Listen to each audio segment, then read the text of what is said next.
नमस्कार दोस्तों। जो लोग क्रिप्टो में निवेश करते हैं या फिर इसके बारे में न्यूज़ देखते रहते हैं उनको पता होगा काफी बड़ा क्रैश देखने को मिला है पूरे क्रिप्टो करेंसी के सेक्टर में। मतलब यहां पर बिटकॉइन, इथेरियम कोई भी ले लो, काफी बड़ा क्रैश आया। यहां पर आप देख सकते हो crypto crash erases more than $1 trillion. Just imagine $1 trillion यहां पर मार्केट वैल्यू खत्म हो चुकी है पिछले कुछ दिनों में। अगर आप इसके ड्रॉप को देखोगे तो मैं सब कुछ आपको बताऊंगा एग्जैक्टली समय चल गया और कारण क्या है यहां पर। मतलब कि कुछ ना कुछ ऐसा इमीडिएट ट्रिगर होता है जिसकी वजह से ये आपको गिरावट देखने को मिलती है और बाकी क्या कारण है वो सब कुछ मैं आपको बताऊंगा। चलिए आगे बढ़ते हैं, लेकिन उसके पहले अगर आप यूपीएससी या फिर किसी भी एग्जाम की तैयारी कर रहे हैं तो आप हमारे ऐप को डाउनलोड कर सकते हैं या फिर studyIQ.com विजिट कर सकते हैं, वहां से सारी जानकारी आपको मिल जाएगी। इसके अलावा अगर आप एमसीक्यूज अटेम्प्ट करना चाहते हैं तो मेरे इंस्टा पेज पर जा सकते हैं, वहां पर स्टोरीज में आपको सभी एमसीक्यूज मिल जाएंगे। चलिए सबसे पहले यहां पर देखते हैं एग्जैक्टली अभी हुआ क्या। देखिए बिटकॉइन और बाकी के जो डिजिटल क्रिप्टो करेंसीज हैं, चाहे इथेरियम, सब कुछ मैं आपको आगे बताऊंगा, उसमें काफी बड़ा क्रैश आया है। इनफैक्ट सैटरडे को ये अपने लोएस्ट स्तर पर आ गए। मतलब पिछले एक डेढ़ वर्ष से अगर आप देखोगे तो काफी ज्यादा ये नीचे आ चुके हैं and it has wiped out $1 trillion from the global crypto market. मतलब कि पूरे विश्व भर में जो क्रिप्टो करेंसी की वैल्यू है, जो टोटल वैल्यू अगर आप देखोगे ना तो उसमें से $1 ट्रिलियन वैल्यू खत्म हो गया है पिछले कुछ दिनों में जो गिरावट हुई है उसकी वजह से। और बिटकॉइन तो अगर आप देखिए तो जो साइकोलॉजिकल मार्क होता है $40,000 का, उसको भी तोड़ चुका है। ये आप देख सकते हो पिछले एक हफ्ते का ग्राफ है, ये ऑलरेडी 40,000 के ऊपर कंफर्टेबली बना हुआ था, लेकिन अचानक से यहां पर आप देखिए ये जो गिरावट आई है ना, जिसकी वजह से एकदम नीचे चला गया और अभी प्रेजेंट में करीब $35,000 के आसपास चल रहा है। मतलब 1 बिटकॉइन की जो वैल्यू है इट इज अराउंड $35,000 के आसपास और ये अपने ऑल टाइम हाई मैं आपको बता दूं $69,000 चला गया था। उसके मुकाबले आप देखिए 40% ये गिर चुका है। मतलब काफी बड़ी गिरावट। इनफैक्ट आप यहां पर देख सकते हो ये अभी पिछले 2-3 महीने पहले की बात है जब ये $69,000 ये इतना करीब चला गया था और उसके बाद से आप देखिए यहां पर ये गिरावट हुआ था। इनफैक्ट यहां ये पहले 60,000 पहले भी गया था, लेकिन वहां पर गिरावट जो हुई थी ये चाइना की वजह से हुआ था। चाइना ने जब अनाउंस किया था कि वो बैन कर रहा है चीजों को, इसकी वजह से गिरावट हुआ था, लेकिन ये वापस से उठा, हाईएस्ट पर गया, फिर वहां से वहां पे एक काफी बड़ी गिरावट ये आपको देखने को मिल रहा है। इनफैक्ट अगर पूरे विश्व का 100 बिगेस्ट क्रिप्टो करेंसी अगर आप देखोगे तो सभी आपको रेड में दिखेंगे। इनफैक्ट कुछ ऐसे कॉइन्स हैं जो कि 30% डाउन हो चुके हैं। ईथर जो कि सेकेंड बिगेस्ट क्रिप्टो करेंसी अगर आप देखिए तो ये $3,000 के नीचे आ चुका है उसके सपोर्ट लेवल के, और पिछले 24 घंटे में 15% की वहां पर गिरावट हुई और $2,400 पे आ गया है। बाइनेंस कॉइन हो गया, उसमें 17% की गिरावट, कार्डानो हो गया 15%। बाकी जितने भी आप क्रिप्टो करेंसी देखिए वो सभी आपको 15%, 20%, 30% इस तरह की गिरावट देखने को मिलेगी। और इन सभी चीजों की वजह से यहां पर क्या हुआ है कि जो मार्केट वैल्यूएशन होती है ना, जैसे मैं शेयर मार्केट के वीडियोस बनाता हूं तो आपको बताता हूं कि total number of shares multiplied by उसका प्राइस क्या है एक शेयर का, तो उस कंपनी का वैल्यूएशन निकल आता है। तो वैसे ही टोटल जो क्रिप्टो करेंसी है, इथेरियम, बिटकॉइन, सभी का मार्केट वैल्यूएशन अगर आप जोड़ दोगे तो ये करीब $2.5 ट्रिलियन के आसपास चला गया था, $2.5 ट्रिलियन के आसपास, और वहां से आप देखिए ये अब आ चुका है $1.6 ट्रिलियन के आसपास। मतलब $1 ट्रिलियन की गिरावट आपको देखने को मिलेगी इसके वैल्यू में।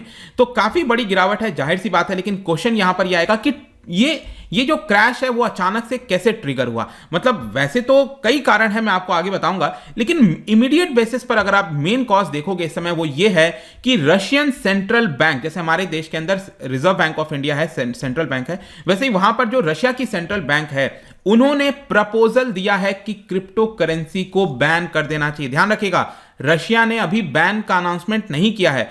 वहां की जो सेंट्रल बैंक है रशिया की, उन्होंने प्रपोजल दिया है सरकार को कि आप क्रिप्टो करेंसी को बैन कर दीजिए और जितना भी इसका यूज है, माइनिंग हो गया, जो भी कुछ है वो सब कुछ रशियन टेरिटरी से पूरी तरह से बैन हो जाना चाहिए, ऐसा प्रपोजल दिया गया है। और यहां पर जो कारण बताया जा रहा है वो यही है कि जो देश की फाइनेंशियल स्टेबिलिटी है उसको खतरा होता है क्रिप्टो की वजह से, जो सॉवरेनिटी है मॉनेटरी पॉलिसी को उसको खतरा होता है, और जो फाइनेंशियल सेफ्टी है सिटीजन्स का उसको प्रॉब्लम आ सकता है। ये कारण यहां पर वहां की सेंट्रल बैंक दे रही है।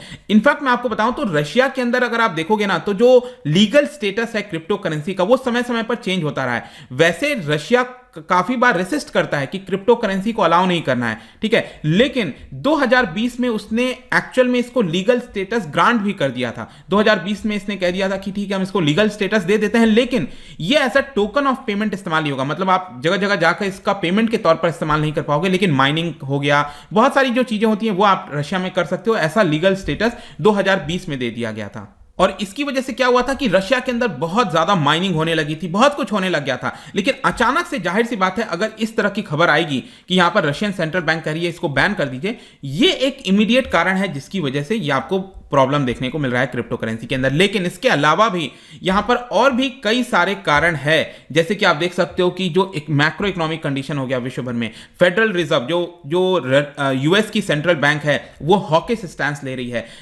इंटरेस्ट रेट हाइक कर सकती है, यहां पर जो टेक्नोलॉजी कंपनी है उनके अर्निंग्स कम हो रहे हैं, तो ये बहुत सारे और कारण हैं। तो एक एक करके मैं आपको ये कारण भी बताता हूं। देखो, एक कारण है कि फेडरल रिजर्व, जैसे हमारे देश में मैंने आपको बताया reserve bank of India central bank है, तो वहां पर उसको फेड कहते हैं यूनाइटेड स्टेट्स ऑफ अमेरिका के अंदर। तो जो यूएस फेडरल रिजर्व है वहां की सेंट्रल बैंक, वो काफी जल्दी बेसिकली जो इंटरेस्ट रेट है, जैसे हमारे देश में रेपो रेट कहा जाता है, तो इंटरेस्ट रेट बढ़ा सकता है और लंबे समय तक ये बढ़ाता जाएगा, ऐसा बताया जा रहा है। क्यों बढ़ाएगा? क्योंकि यूएस के अंदर इन्फ्लेशन रिकॉर्ड स्तर पर चला गया, पिछले 50-70 वर्षों में हाईएस्ट स्तर पर आ चुका है इन्फ्लेशन, ऐसा बताया गया। तो इन्फ्लेशन को, जैसे हमारे देश में इन्फ्लेशन बहुत हाई हो जाएगा तो रिजर्व बैंक ऑफ इंडिया क्या करेगी, वो यहां पर रेपो रेट को बढ़ा देगी ताकि बोरोइंग कॉस्टली हो जाए, लोगों के पास थोड़ा सा कम लिक्विडिटी रहे, लोग थोड़ा सा कम खर्चा करें, ताकि यहां पर इन्फ्लेशन मतलब डिमांड कम रहेगा, थोड़ा सा मतलब इन्फ्लेशन को कंट्रोल करना पड़ता है, बैलेंस करना पड़ता है, सिर्फ ग्रोथ करने से नहीं होगा, इन्फ्लेशन भी कंट्रोल रहेगा, तब जाकर हम चीजों को अच्छे से कर पाएंगे। तो वही यूएस फेड ने अनाउंस किया है कि ये यहां पर हॉकिश स्टैंस ले रहा है, मतलब कि कड़ा निर्णय ले रहा है, और इसकी वजह से क्या हुआ है कि जो इन्वेस्टर्स हैं वो कॉशियस हो गए हैं, वो क्योंकि अब जाहिर सी बात है ना, पहले पैसा सस्ता था बोरो करना, तो बहुत सारा पैसा बोरो करते थे और वो क्रिप्टो करेंसी जैसे हो गया और स्टॉक मार्केट हो गया, वहां पर निवेश कर देते थे। लेकिन अब ये कॉस्टली हो जाएगा निवेश करना, बोरो करना, इसकी वजह से ये लोग निवेश नहीं करेंगे। तो ये एक कारण बताया जा रहा है जिसकी वजह से काफी सारे इन्वेस्टर, इनफैक्ट मैं आपको बता दूं, वो बॉन्ड में चले गए, क्योंकि यहां पर आपने देखा होगा स्टॉक मार्केट गिर रहा है, क्रिप्टो करेंसी गिर रहा है, तो लोगों को डर लग रहा है, तो जैसे ही डर का माहौल होता है तो वो बॉन्ड खरीदना स्टार्ट करते हैं, क्योंकि बॉन्ड एक सेफ इन्वेस्टमेंट माना जाता है एक प्रकार से।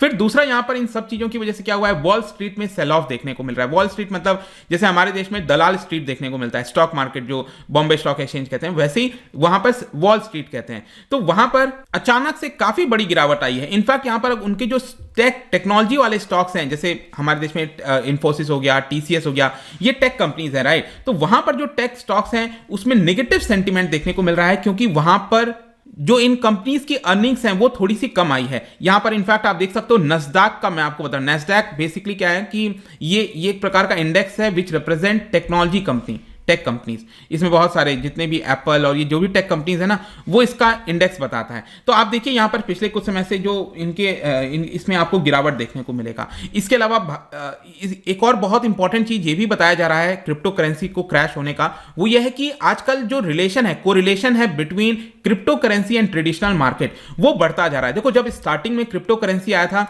तो उसका रिलेशन आपको स्टॉक मार्केट, बाकी ट्रेडिशनल मार्केट के साथ देखने को नहीं मिलता था। लेकिन अब क्या होने लगा है ना कि कई सारे जो इंस्टीट्यूशंस हैं, जैसे म्यूचुअल फंड हो गया, इंश्योरेंस कंपनीज हो गई, इसके अलावा आपने एलोन मस्क का सुना होगा, बहुत सारी कंपनीज वो यहां पर ये देख रही हैं कि उनके पास जो पैसा पड़ा हुआ है कुछ एक्स्ट्रा, वो क्रिप्टो करेंसी के अंदर क्यों ना लगाया जाए, क्योंकि इसमें काफी अच्छा रिटर्न आया है पिछले कुछ समय से।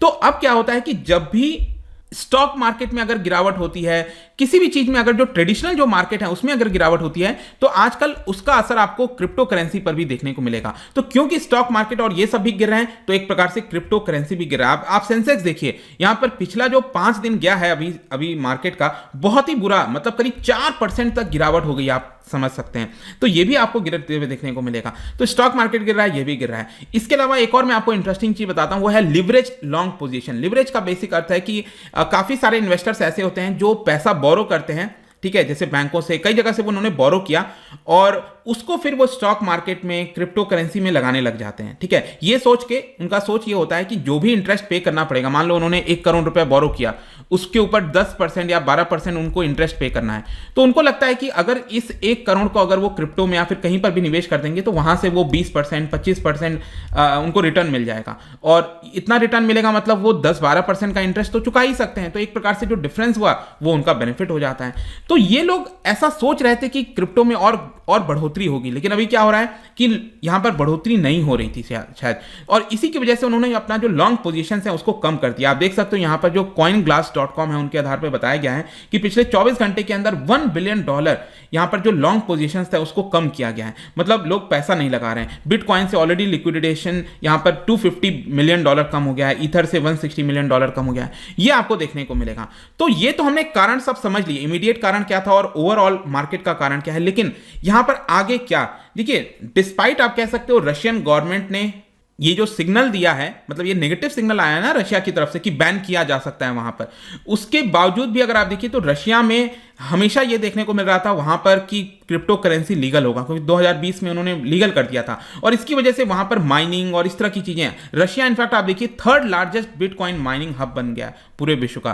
तो यहां पर जैसे ही ये खबर आई, इसकी वजह से जो इन्वेस्टर्स का सेंटीमेंट है वो बहुत ज्यादा खराब हो गया, मार्केट सेंटीमेंट खराब गया, तो ये सेल ऑफ आपको बिटकॉइन और बाकी क्रिप्टो करेंसी में देखने को मिल रहा है। तो यहां पर एक पैनिक सेलिंग हुई है, और साथ ही साथ जब पैनिक सेलिंग और लिवरेज वाला मैंने आपको बताया ना, यहां पर लिवरेज लॉन्ग पोजीशन ये वाला कॉन्सेप्ट, और ये जब दोनों मिल जाते हैं तो एक डिजास्टर जैसा कॉम्बिनेशन बन जाता है, और इसीलिए इतनी बड़ी गिरावट क्रिप्टो और बाकी चीजों में हुई है। लेकिन कई सारे एक्सपर्ट्स अभी भी ये कह रहे हैं कि इस तरह की गिरावट क्रिप्टो करेंसी में ये एक प्रकार से हम नॉर्मल कह सकते हैं, क्योंकि जिस प्रकार से इसमें जंप आता है, बढ़ोतरी होती है, तो गिरावट भी उस तरह का देखने को मिल सकता है। तो 30% गिरावट, 35%, 40% ये हो सकता है, ऐसा कई सारे एक्सपर्ट्स का कहना है। लेकिन मैं इसके ऊपर कोई सुझाव नहीं देना चाहूंगा। स्टॉक मार्केट में स्टिल मैं बार बार कहता हूं लॉन्ग टर्म में बने रहना चाहिए। मुझे क्रिप्टो के बारे में लिटरली नहीं पता कि आगे क्या होना है क्या नहीं होना है, वो एक पूरा अलग मुद्दा है।